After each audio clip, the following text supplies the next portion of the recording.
Assalamualaikum. Selamat datang ke channel saya, Taufik Yayah. Okey, terima kasih kepada yang dah like dan subscribe. Mulai hari ini kita akan adakan siri bedah buku, buku futsal, teori dan praktikal, di mana di dalam siri ini saya akan menghuraikan lebih terperinci mengenai apa yang saya tulis di dalam buku ini, dengan harapan ia membantu pembaca ataupun jurulatih-jurulatih di luar sana untuk lebih memahami poin-poin yang ingin saya sampaikan di dalam buku inilah. Okey, jadi program siri bedah buku ini berjalan setiap minggu, insya-Allah secara konsisten Khamis dan Selasa pukul 9 malam. Kita akan huraikan setiap bab. Okey, bermula daripada tajuk depan sehinggalah tajuk belakang. Okey, kita akan huraikan yang pertama adalah tajuk. Okey, tajuk futsal, teori dan praktikal. Kenapa tajuk futsal, teori dan praktikal? Okey, jadi pada asalnya buku ini ketika saya menulis manuskrip, asal saya nak namakan buku ini adalah asas-asas futsal. Okey, itu tajuk pertama yang ada dalam fikiran saya dan saya dah tulis dah dalam manuskrip saya. Tapi apabila manuskrip tu dah siap, saya hantar untuk sunting. Okey, jadi saya hantar untuk sunting, penyunting pun baca. Penyunting saya adalah Cik Zulaika dari Dewan Bahasa dan Pustaka. Jadi selepas dia baca, dia teliti mengenai isi kandungan dalam buku ini. Selepas itu dia hantar balik suntingan tu selepas disemak dan diedit lah, dibetulkan lah apa yang silap-silap tu kan. Jadi dia pun bagi cadangan dekat saya. Dia cakap tajuk yang sesuai untuk buku coach ni adalah futsal, teori dan praktikal. Jadi masa mula-mula saya dengar tu, saya rasa kenapa nak tukar tajuk kita tanya dia kan. Jadi dia cakap sebab tajuk asas-asas futsal tu kurang tepat, kurang kena dengan apa yang saya sampaikan dalam buku. Okey, jadi saya tanya dia kenapa futsal, teori dan praktikal, dan dia pun cakap sebab di dalam buku ini selepas dia baca, dalam buku ni ada sejarah futsal, ada peraturan-peraturan futsal, ada kemahiran futsal. Jadi dekat situ dianggap itu adalah teori. Bukan sekadar asas futsal saja yang diceritakan dalam buku ni. Okey, ada sejarah, ada peraturan, ada falsafah. Jadi itu adalah teori futsal. Selepas itu dalam buku ini juga saya kongsikan drill-drill latihan, contoh-contoh latihan. Dan itu dianggapkan sebagai praktikal. Bukannya kita buat praktikal, tapi maknanya itu adalah praktikal yang boleh dibuat oleh pembaca di luar sana. Jadi selepas mengikut ilmu yang dia ada, pengalaman yang dia ada, yang dia dah sunting banyak buku dari Dewan Bahasa dan Pustaka, jadi saya pun terima pendapat dia dan kekallah nama. Sekarang futsal, teori dan praktikal. Okey. Dari segi desain ni pula, desain ni saya juga ambil daripada orang Dewan Bahasa dan Pustaka. Dia banyak buat job dengan Dewan Bahasa dan Pustaka dan orang yang berpengalaman, jadi saya minta didesainkan. Sebenarnya ada 3 desain dia bagi dekat saya. Warna kuning, warna hijau tak silap, lagi satu warna apa saya lupa. Tapi yang memikat hati saya adalah yang inilah. Okey, saya tak tahulah pembaca suka ke tak desain ni, tapi bagi saya suka desain ini. Okey, jadi itu selesai bab pertama, iaitu tajuk. Okey, jadi kita buka buku untuk kita bedah satu persatu. Okey, ini yang depan. Futsal, teori dan praktikal. Okey, lepas tu kita pergi kepada yang ni, cetakan pertama Taufik Yayah, Hak Cipta Terpelihara, tidak dibenar mengeluar ulang. Okey, ini dokumentasi lah dengan Perpustakaan Negara. Okey, buku ini didaftarkan, ada ISBN dan didaftarkan PDP, pengkatalogan dalam penerbitan, supaya buku ni dipelihara lah, supaya dia tidak dicetak rompak atau dikopi sesuka hati.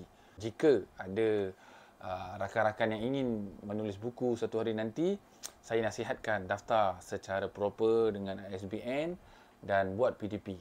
Dan buku ini juga syarat masuk untuk sebuah buku, syarat untuk masuk ke dalam library Pusat Negara, dia mesti ada ISBN dan PDP. Buku ini saya pecahkan kepada 4 bab, iaitu bab 1 mengenal futsal, bab 2 persediaan latihan, bab 3 kemahiran asas dan bab 4 posisi dan peranan. Okey, kita akan hurai, insya-Allah kita akan sampai ke situ. Okey, tapi sebelum tu kita hari ini kita nak berbicara, kita nak bedah buku bahagian prakata. Okey, prakata. Okey. Alhamdulillah, puji dan syukur saya panjatkan kehadrat Allah yang Maha Esa yang telah melimpahkan rahmat dan kurnianya sehingga diri ini dapat menghasilkan buku futsal teori dan praktikal ini. Buku ini pada asalnya merupakan modul dan dijadikan rujukan dalam silibus Mota Futsal Academy yang saya tubuhkan pada tahun 2017. Okey, kita stop sini. Okey, jadi Mota Futsal Academy ini adalah akademi yang saya tubuhkan pada tahun 2017. Masa tu saya dibantu oleh 2 rakan coaches. Jadi ketika kita nak buat akademi, kita perlu ada modul. Okey, tapi waktu itu modul kita tak lengkap. Kita masih baru kan. So kita masih mencari-cari apa modul yang sesuai. Apa modul yang sesuai untuk kanak-kanak umur 6, umur 8, umur 10. Jadi kita masih mencari. Sebab itu saya tulis dekat sini, buku ini pada asalnya merupakan modul dan dijadikan dalam silibus Mota Futsal Academy. Bermakna tahun 2017 itu saya dah mula menyusun modul. Okey, masa ni berselerak lagi ni. Saya mula menyusun. Jadi kita lihat ayat seterusnya, modul ini juga digunakan ketika saya mengendalikan beberapa klinik futsal atau pasukan serta kelab lain yang ingin menggunakan khidmat saya sebagai jurulatih. Okey. Sebelum saya buat akademi sendiri, saya banyak ikut klinik futsal, program-program bengkel futsal.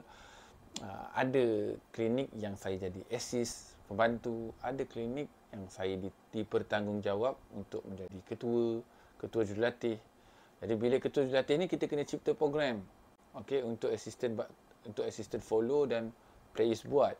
Jadi dekat situ kita try and error, kita cuba berdasarkan apa yang kita tahu waktu itulah, apa yang saya tahu waktu itu. Jadi ketika saya dapat job-job seperti itu, kadang-kadang penganjur ni diserah kat kita bulat-bulat.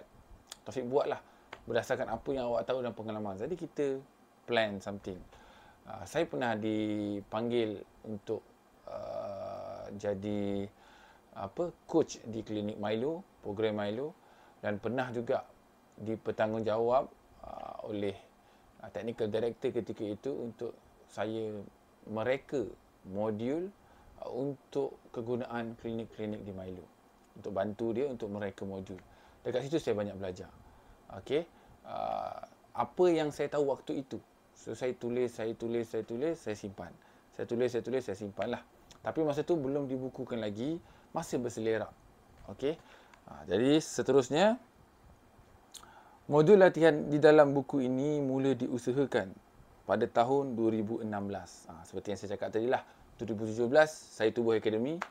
2016 saya dah dapat panggilan-panggilan mengajar di akademi lain. Saya dulu pernah part time 3-4 akademi kot.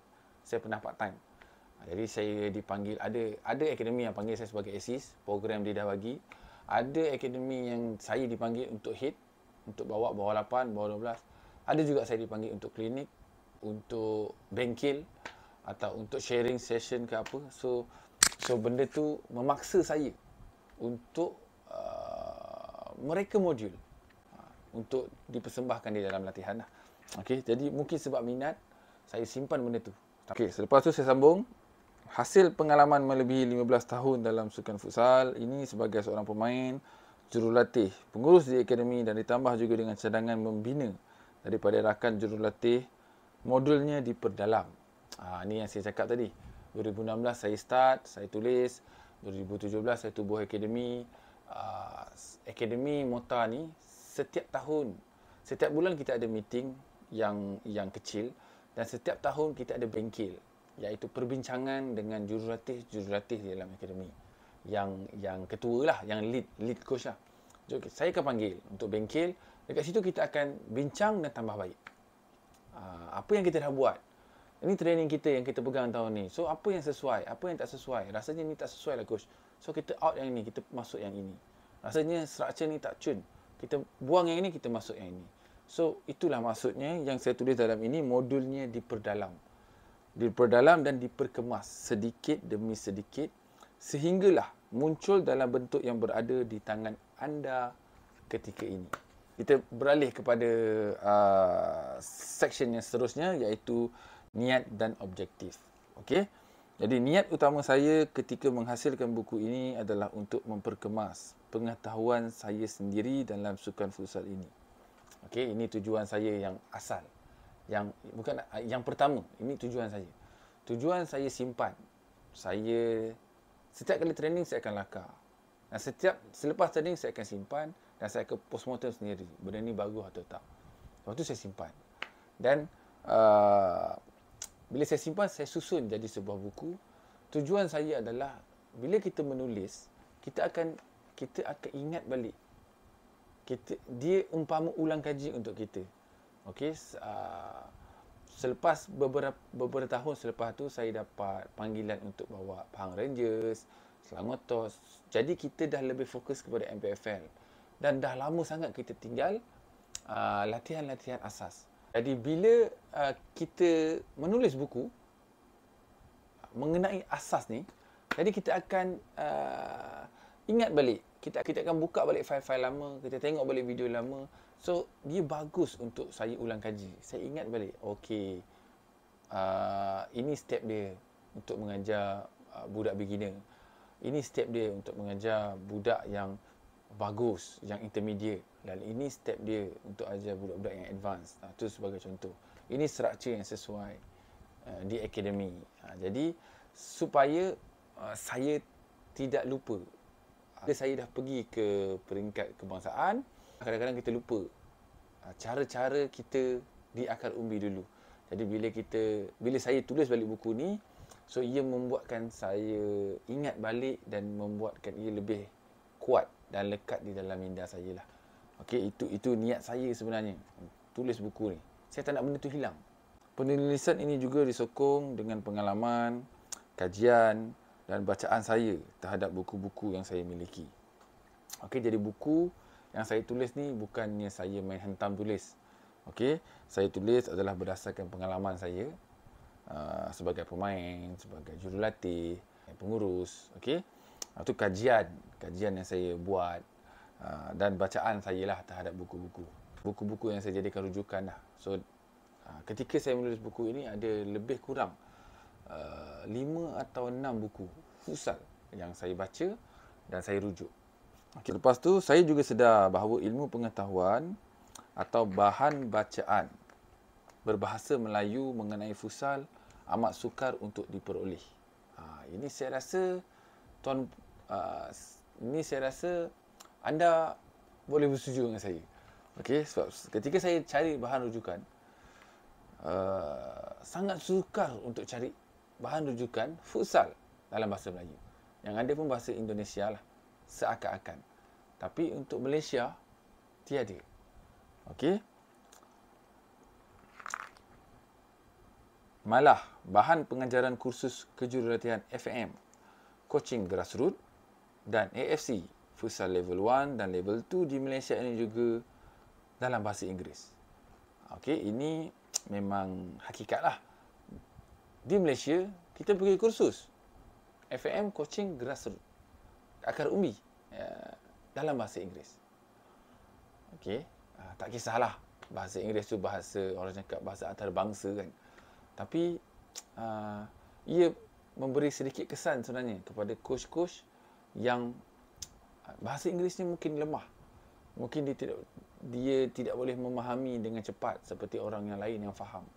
Jadi sama juga kita pergi ambil course AFC level 1, level 2 dalam bahasa Inggeris.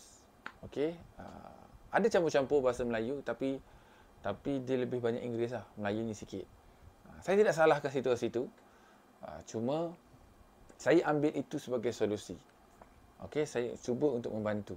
Jadi saya buatlah buku dalam bahasa Melayu supaya sekurang-kurangnya di dalam Malaysia ni ada satu buku.